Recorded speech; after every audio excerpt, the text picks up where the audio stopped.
Hello বন্ধুরা, কেমন আছো? আশা করি ভালো আছো, সুস্থ আছো। আমি অপরিতা, আর আজকে চলে যাচ্ছি বাজার করতে। সকাল সকাল বাজার করতে যাচ্ছি এই কারণে, আজকে আমি কোথায় কোথায় যাচ্ছি বা কি কি করছি তোমাদের সাথে শেয়ার করছি। যেহেতু আমি বাপের বাড়ি আছি, তো আমি রেডি হয়ে গেছি, এখানে নিচে বসে আছি। আর মা এলেই আমরা বাজারে বেরিয়ে যাব, মাংস আনতে যাব।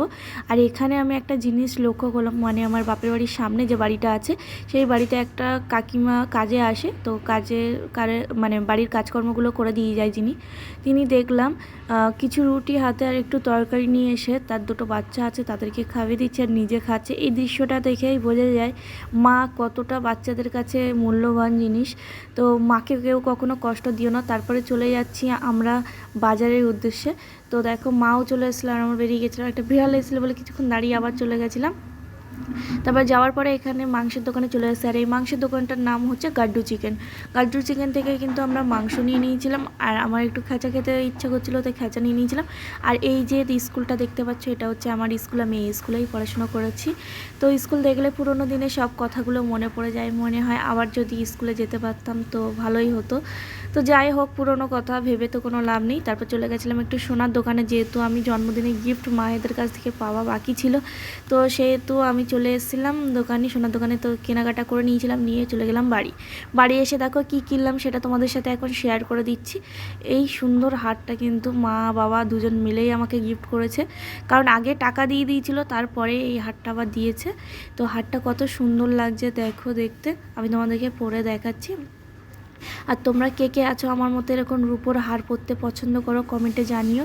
আর হারটা কিন্তু খুব সুন্দর হয়েছে। আর আমি চেয়েছিলাম লকেটটা একটু অন্যরকম করতে, তো পাইনি সেরকম। তো এটা পেয়েছি, এটাও কিন্তু ভালো লাগছে দেখতে।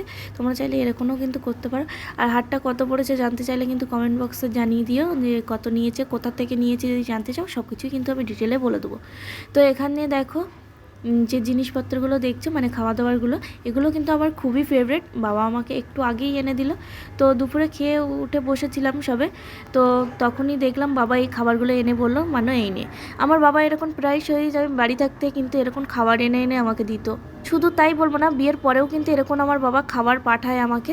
তো তারপরে একজন শাঁখারি এসেছিলো, তার কাছ দিয়ে এই সুন্দর শাঁখাটা কিন্তু আমি কিনে নিয়েছি। শাঁখাটার কত দাম নিয়েছে সেটাও যদি জানতে চাও কমেন্ট বক্সে জানিও। আর শাঁখাটা আমার নিজের জন্য নিইনি, আমার শাশুড়ির জন্য নিয়েছিলাম।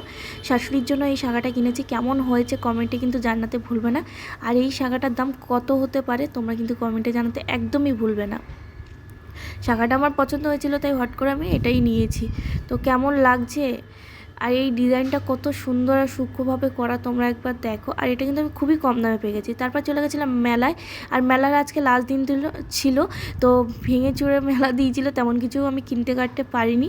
তো তারপর চলে গেছিলাম বাড়ির জন্য একটু জিলাপি আনতে। জিলাপি এনে দেখি এখানে কি লাইন।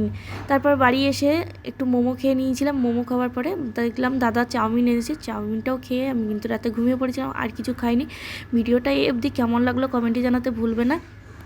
আর মেলায় গিয়ে কী কী কিনলাম সেগুলো সব কিন্তু পরে ভিডিওতে আসতে চলেছে। এই ভিডিওতে ছাড়লে কিন্তু অনেকটা বড় হয়ে যেত, সেই জন্য আমি আর দিইনি। আজকে ভিডিওটা অবধি, আজকের জন্য টাটা, বাই বাই।